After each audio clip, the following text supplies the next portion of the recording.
and as I mentioned several times earlier, how much she has been really helping us along the way, and a joy to work with. It really has been a pleasure to get to know Sid, and she is spent some time in religious life, and then also actually studied during that time, and eventually went on to complete her doctorate at University of Louvain in Belgium, the Catholic University of Louvain.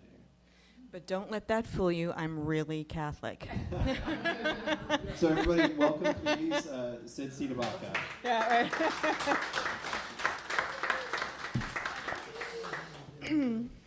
So welcome, everyone, to the last, and don't worry, brief talk of the day, entitled Reflecting a Loving God in Society and Staying Sane. Now, the title of this talk really came from my own experience and awareness of my reaction when dealing with all these issues. Like Sarah read the list this morning, and when you hear that stuff on the news, I realized I had a lot of very strong reactions. Now, today has been a day of such solidarity and joy and strengthening to be with so many people in such like-minded pursuit. But when that litany usually comes up when I'm reading the news or hearing the news, that is not my experience. I doubt that it's many people's experience. So when I hear these issues on the newscast or something, what happens is I find myself getting very tense. I find that my shoulders go up. I find that my jaw clenches. I find that my stomach gets tight and my breathing gets shallow. Now, I know that this happens out of my deep conviction and love for Catholic social teaching and really the dignity of the human person, that every single human being is worthy of love and respect and belonging. But I'm closing down physically when I have this reaction. And as Catholics, we know that what we do physically has ramifications on all the levels of our being. That's why we kneel at Mass, because kneeling is such an open, vulnerable position. You can't even physically defend yourself when you're kneeling. Mm-hmm. It's open, and then that migrates to the other areas of our being. So when I'm shutting down physically, I'm shutting down emotionally, I'm shutting down intellectually, and I am shutting down spiritually. And, so I'm not just girding my loins. I am like boarding up the windows, I'm nailing the door, and I am closed for business. But this is not becoming like Christ, right?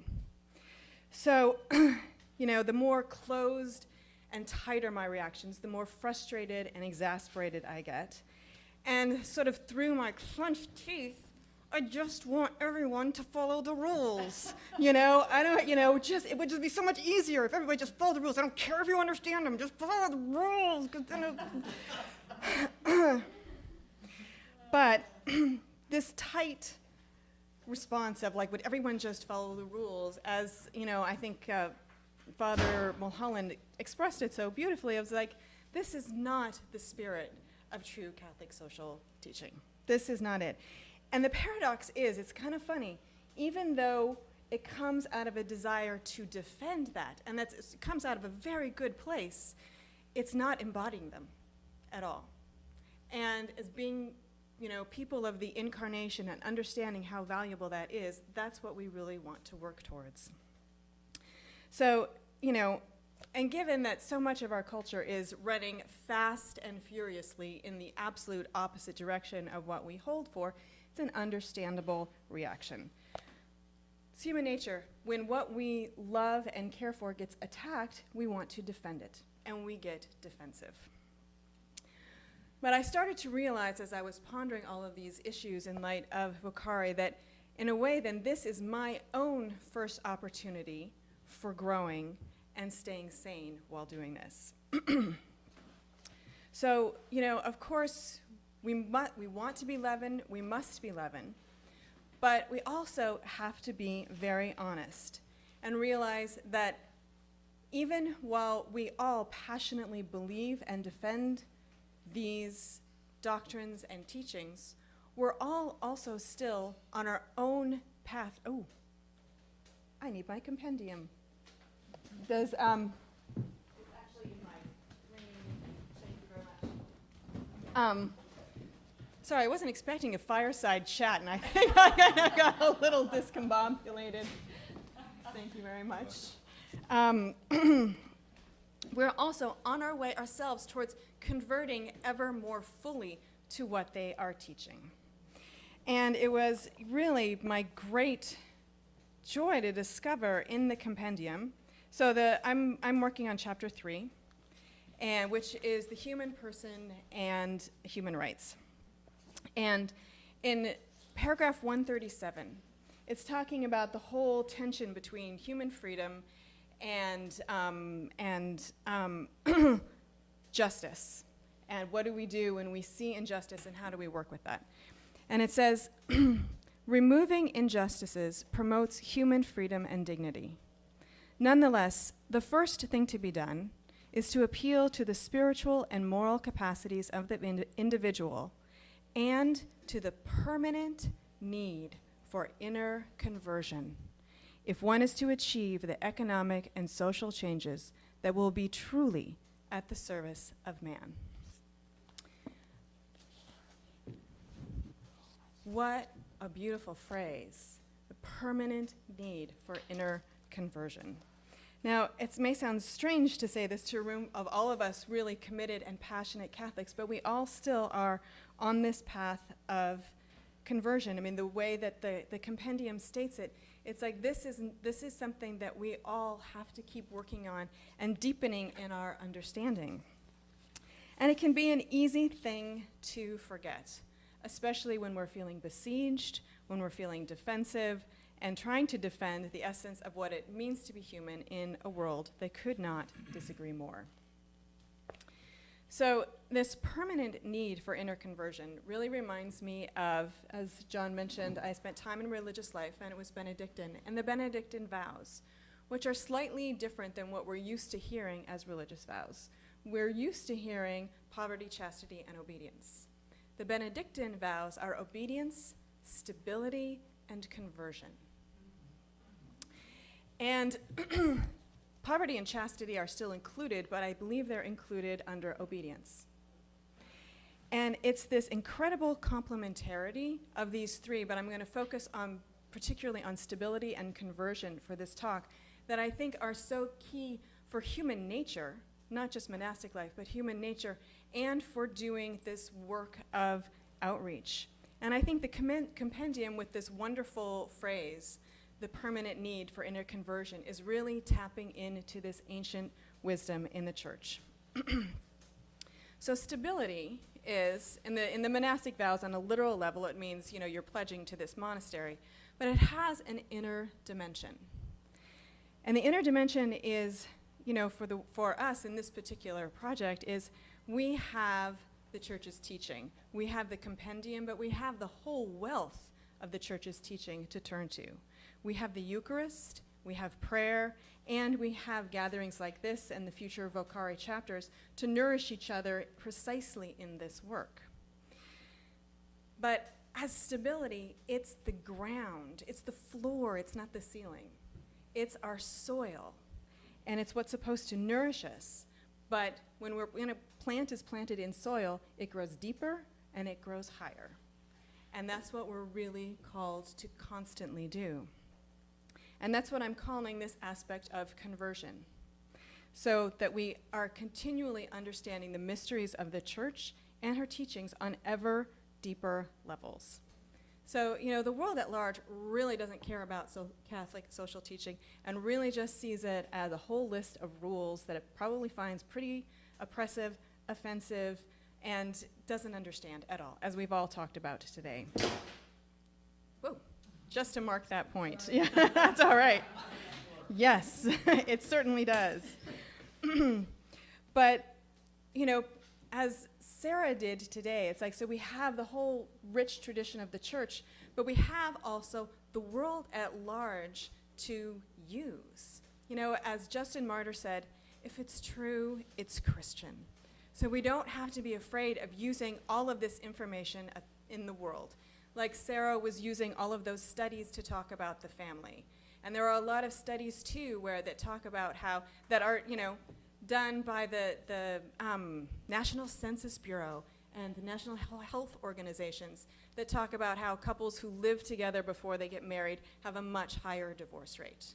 You know, we can use all of these other sources in the world to help deepen our own understanding and to help people in the world actually understand, because, you know, that we don't have to be afraid of using that kind of information. We can integrate it.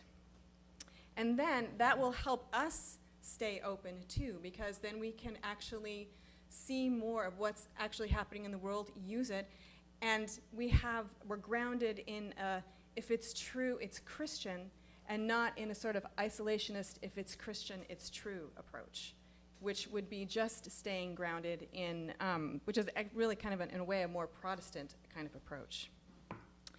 So this broadening of our vision that comes with being committed to this, you know, permanent inner conversion is a great antidote. And for me, it's like such a helpful antidote to that physical, intellectual, moral, and spiritual shutdown that I was describing in the beginning of my talk.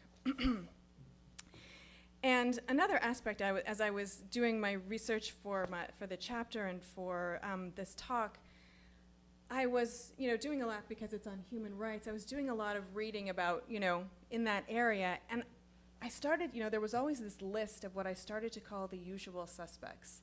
Now, I don't mean to be derogatory, because the usual suspects have been mentioned many times today, and are people who are, it's all of the voiceless and the vulnerable who were called to protect and defend their dignity, because they are at most at risk. But I began to grow really uneasy, because while there can be some discussions, you know, some people feel differently about on the immigration issue or things like that, there was still a way to have very easy compassion for the unborn, for the elderly, for immigrants, the homeless.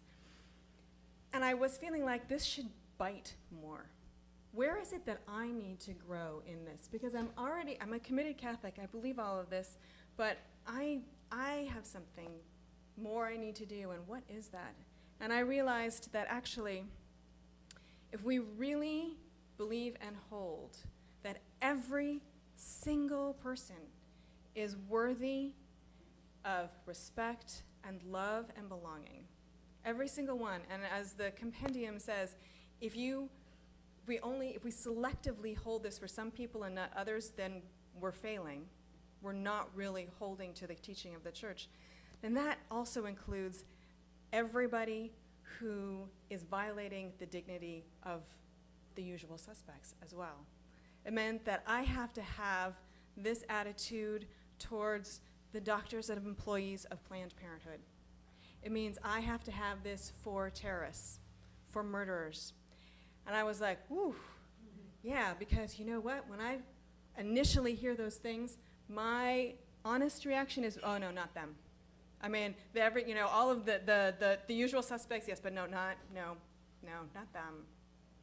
But in fact, it doesn't mean that we condone what they do by any stretch.